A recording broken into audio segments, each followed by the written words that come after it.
दोस्तों, income tax के नियमों के अनुसार कुछ परिस्थितियां ऐसी भी हैं कि जब आपकी कमाई हो या आपका घाटा हो, आपको आईटीआर यानी इनकम टैक्स रिटर्न भरना ज़रूरी है।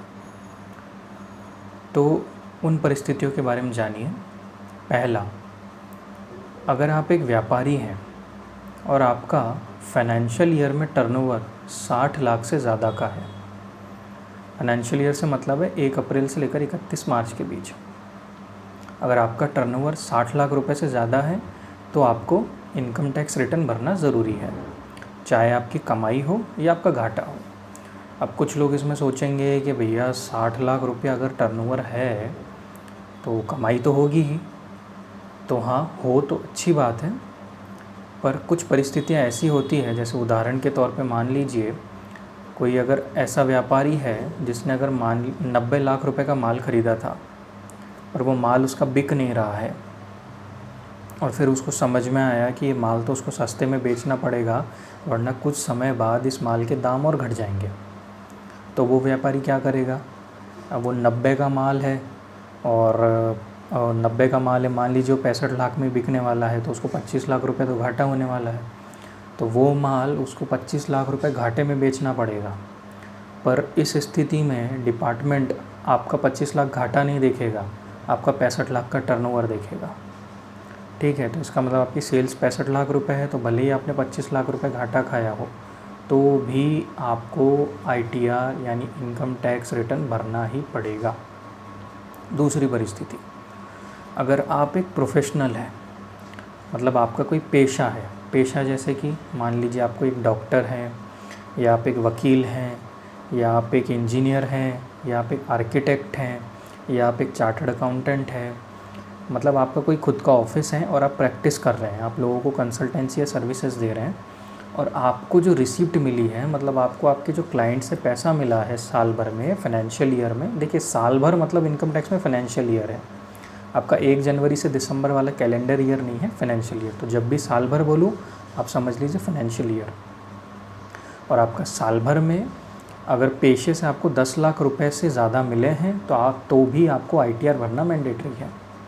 अब इसमें भी मान लीजिए ऐसा है कि किसी का नया ऑफिस था, मान लीजिए वो किराया भर रहा था, प्लस उसने कोई स्टाफ रखे थे, उसको वो सैलरी पेड करता था, तो साल के अंत में पता चला कि भैया 12 लाख रुपए तो खर्चा हो गया और 10.5 लाख के करीब रिसिप्ट आई है, तो 1.5 लाख रुपए तो अल्टीमेटली घाटा है।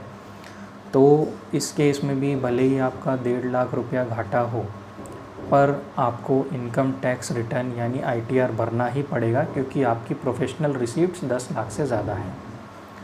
तीसरी परिस्थिति कि अगर आपका जो टीडीएस है, मतलब टैक्स डिडक्टेड एट सोर्स, वैसे ये इनकम टैक्स ही होता है, बस इसको बोला टीडीएस जाता है।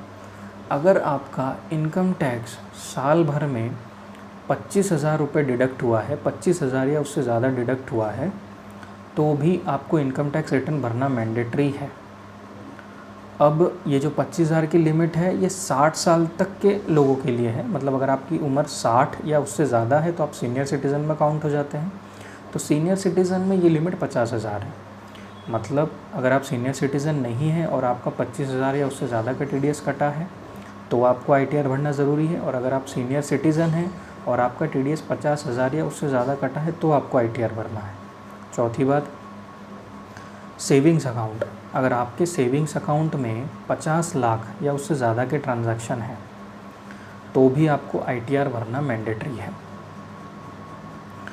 अब कुछ लोग क्या सोचते हैं कि भैया मेरे तो 5 सेविंग्स अकाउंट है मान लीजिए, तो मैंने तो हर सेविंग अकाउंट में 12-12 लाख का ट्रांजैक्शन किया है, तो मेरे ऐसे तो टोटल 60 लाख है, पर हर सेविंग अकाउंट में 12 लाख है, तो वो कंबाइन होके काउंट होगा। अगर आपके कंबाइन में 60 लाख रुपए हैं तो इसका मतलब आपने 50 लाख की लिमिट क्रॉस कर ली है और आपको आईटीआर भरना ज़रूरी है।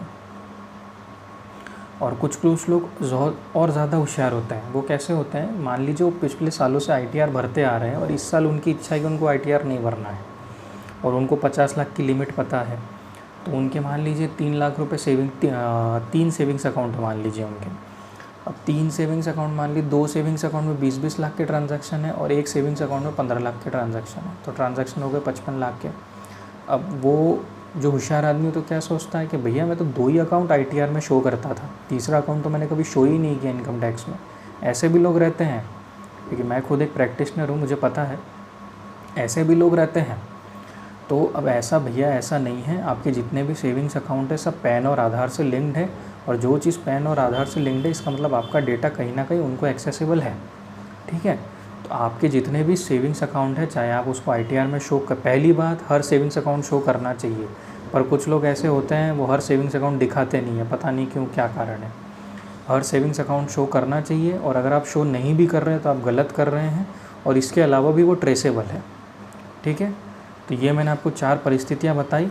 एक बार आपको ब्रीफ में बता देता हूँ। अगर आपका बिज़नेस टर्नओवर 60 लाख से ज़्यादा है, आपकी प्रोफेशनल रिसीव्स 10 लाख से ज़्यादा है, TDS 25,000 या उससे ज़्यादा है, और आपका सेविंग्स अकाउंट में 50 लाख से ज़्यादा के ट्रांजैक्शन है, इन चारों परिस्थितियों में आप चाहे 1 रुपया ही ना कमाएं या आपको घाटा हुआ हो तो भी आपको इनकम टैक्स रिटर्न भरना ज़रूरी है। थैंक यू दोस्तों।